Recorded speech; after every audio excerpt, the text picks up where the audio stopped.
Hello, I'm Eric Smith, your host for another low-budget review show. And I know the lighting is kind of wonky, at least from my perspective, and that's because the bulb in the overhead light burned out and I haven't changed it yet, so I've got my little side light over there. So things are just kind of lit from that side. Looks a little murky to me. I don't know how it's going to look to anybody out there in internet land, but that's why it looks a little different here.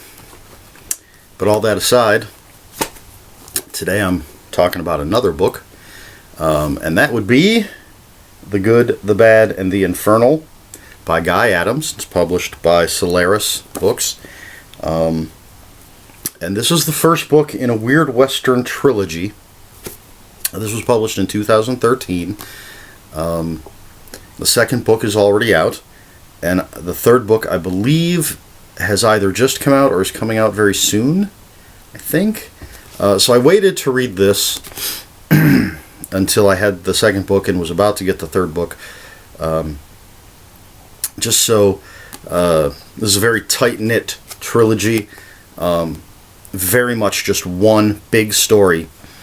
So I didn't want to wait a year in between reading each part, because I'm old and I can't remember things. And he's just such a good writer. I didn't want to have to wait, because I'm selfish like that. So yeah, Guy Adams, fantastic writer. He's done some, not even sure how to describe. He's got a couple books from Angry Robot, The World House and The World House Restoration. Urban fantasy isn't right, and fantasy isn't right. Not even sure how to describe them, but just incredibly well written. The style of those books, not so much the content, but the style reminded me of Clive Barker. Guy Adams, to me, has that very British style. So anyway, he's done that. He's got a zombie novel that I have. He's done some Sherlock Holmes books that were really good. He's written, I believe, both Torchwood and Doctor Who novels. He's done, I believe it's Guy Adams that is doing novelizations of old Hammer horror films, excuse me. So, anyway, great author. This is his Weird Western. Eventually I'm going to get to the description of what this book is, instead of talking about all his other stuff. So, anyway, basically, in this book, there's stories, rumors, legends of a town called Wormwood that appears on Earth once every 100 years. Excuse me, at this point in time, it's appearing in the Old West in America. In the town of Wormwood is a doorway to heaven. So if you can get to the town, you can get to the doorway, you can just walk into heaven. So this is the story of a bunch of different people trying to get to Wormwood. The first book, very much a travelogue of all these characters and what they go through just on their way to Wormwood. And whenever Wormwood appears, it affects the area around where it's going to show up. The landscape changes, the flora and fauna changes, all sorts of weirdness goes on. There's crazy, monstrous creatures. Because getting to Wormwood is a trial, I guess. Maybe you have to prove yourself worthy to get there. So there's a lot of characters here, and I had to take notes because I can't remember them all. I mentioned I'm old. So I've got them here written down in little groups in no particular order. And first, and I have no idea what the proper pronunciation of this guy's name is. It's Obeisance. I say obeisance. And his last name's Hicks, so Obeisance Hicks is how I'm saying it. He's a traveling preacher. He's traveling with Soldier Joe, who is a brain-damaged Civil War soldier that Hicks is passing off as the Messiah. And along with them is Hope Lane, who is a young girl who takes care of Soldier Joe and works as a shill in the crowds as they travel from town to town. Hicks is kind of a snake oil salesman, except he's selling religion and also selling vials of what is allegedly Soldier Joe's blood, the blood of the Messiah. So he's selling that to the rubes, and they're on their way to Wormwood. Next, we have Roderick Quartershaft, who is an adventurer who writes his adventures down, sells them as dime novels, maybe serials in the magazines. And with him is the Brotherhood, the Brothers of the Order of Ruth, a group of monks, obviously for religious reasons, are going to Wormwood. And also with them are Lord Forrest and his daughter Elizabeth. And Lord Forrest is an inventor. So there's a steampunk element to this weird western. Forrest has all sorts of cool steampunky things. As a matter of fact, his group is traveling in a conveyance that I do not remember the name of from the book. But basically it is a trackless train. Trackless locomotive. So it don't need the tracks. It can go anywhere they want it to go, within reason, because it's still a train. It's not going up and down cliff walls and stuff, but it doesn't need track laid for it to go where it wants to go. So that's another group. Then you have Henry and Harmonium Jones and their group of outlaw freaks. And that's basically what they are. They're from a traveling freak show, and they're outlaws, and they're headed to Wormwood. And then finally you have Elwyn Wallace, who's a young banker from back east, who's heading to California to start a new job, and the old nameless gunslinger. And they end up together. And Wallace thinks he's on his way to California, but of course ends up headed towards Wormwood. Excuse me. And as I said, this is basically the whole book is just a travelogue of these people on their way. A lot of stuff happens. A lot of craziness because of what Wormwood does to the area. I don't want to give away any of the weird things that they run into, but it's all sorts. It's very very out there, very bizarre things. I suppose I could compare it to Dorothy's trip along the Yellow Brick Road in The Wizard of Oz. By no means am I referencing anything specific, but if you think of it in those terms, it's, she's traveling along this path and all this weird stuff just keeps happening, and weird things, people join her, and that's kind of what's going on here. All these, even though all the different groups are on different paths, because of the influence of Wormwood, they're running into these weird things on their way. The book mainly broken up into 3 parts. There's sort of a prologue and an epilogue, but the 3 main parts. Number 1, you have the old man and the banker. So that's Wallace and the nameless gunslinger. So we see how they met, how they start going down the road, and what happens to them on their travels. Excuse me. This is the 3rd time I've recorded this, because I made some huge mistakes the first 2 times. So I'm getting a little parched. Hope you don't mind if I take a little drink here.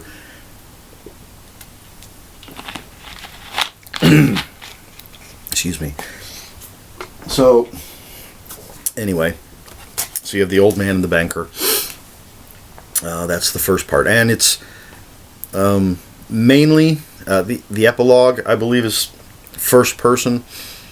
But aside from that, this chunk, the old man and the banker, is the only part of the story told in first person.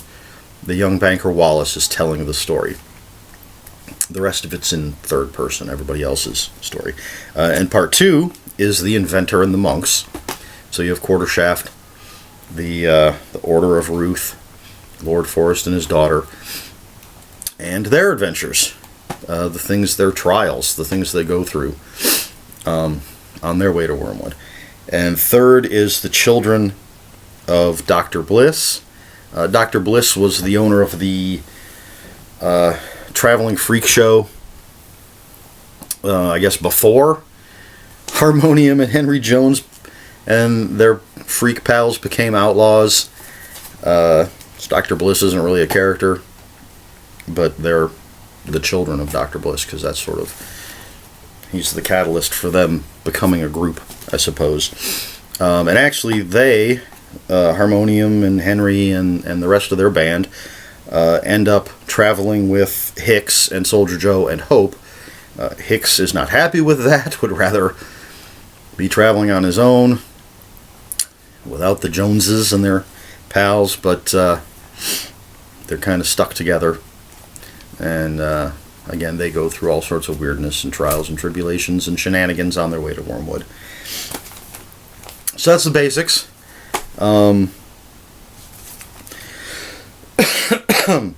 Excuse me. Since this is the third time I'm recording this, I have to try to remember if I've actually said something in this video or I said it in one of the previous two videos and just think I already said it here. So if I repeat myself, it's simply because I can't keep it all straight. It's almost 4 in the morning, and I'm an old man. So anyway, fantastic book. I like weird westerns. If you've watched my other videos, I've mentioned numerous times I love horror westerns, and weird westerns are right up there. I'm a big fan of steampunk. I like the usual Victorian steampunk, but I really love steampunk in the Old West. So you've got that here with Lord Forrest. A lot of stuff going on in here. A lot of fantastic characters. They're all really unique. I think the only one that maybe is kind of an archetype is the old nameless gunslinger. You know, of course, I immediately think of Clint Eastwood in, excuse me, A Fistful of Dollars for a Few Dollars More, The Good, the Bad, and the Ugly, Pale Rider, all those movies where he played the nameless gunslinger. But even he has his own, in this book, the old nameless gunslinger has his own twist. So he's just not a carbon copy of that Western movie character. But he comes closest to, as I said, kind of an archetype. The rest are all pretty unique, I think. Maybe the inventor, you know, the kind of absent-minded professor. I don't even know if he's that absent-minded, though. Just focused on his work. But everybody else is really cool. Even the bad guys, the outlaw freaks, are very good characters. I really like Guy Adams' writing. He's got a fantastic style. It's different in every book he writes, as it should be, since he's writing such different things. The Sherlock Holmes books and his zombie novel, which I haven't read yet, so I'm just assuming that's going to feel different than the others. The Torchwood and the Doctor Who that he's done. And now this. It very much, even though it has that slight British feel to it, it's still very much a Western. And there are a couple lines in this that I just really jumped out at me that I thought were fantastic, so I'm going to share those. And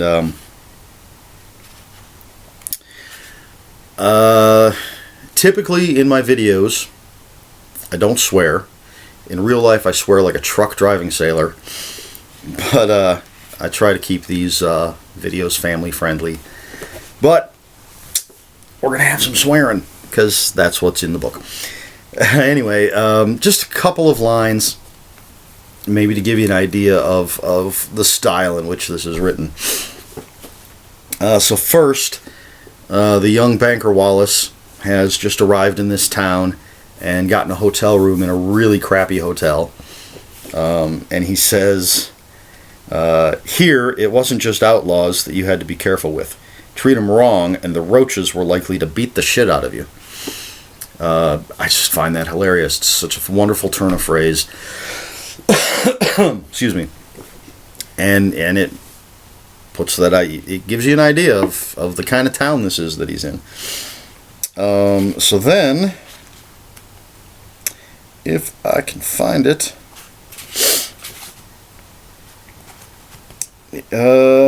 after he meets the old man. Oh, I had no problem finding it the first time. But apparently, I'm going to have trouble finding it this time. Alright,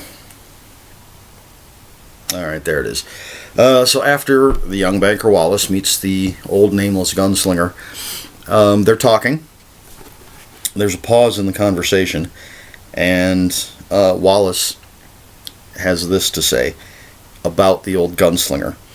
He scratched at his face with a sound as rough as a gang of armadillos fucking. Come on. How can you not find that entertaining? That's a descriptive right there.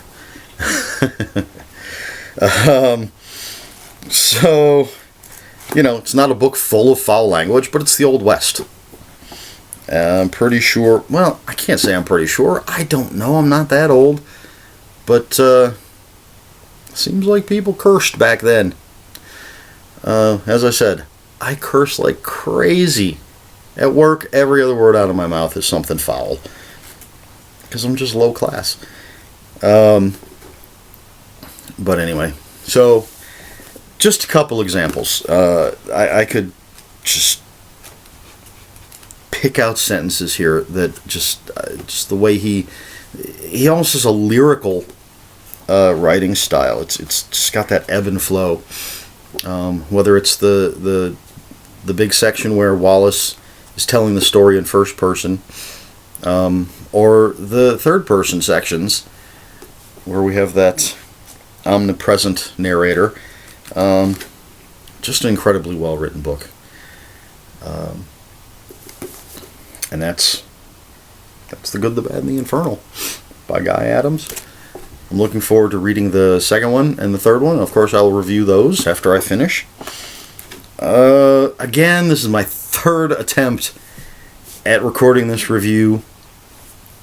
So I think I covered everything that I wanted to cover.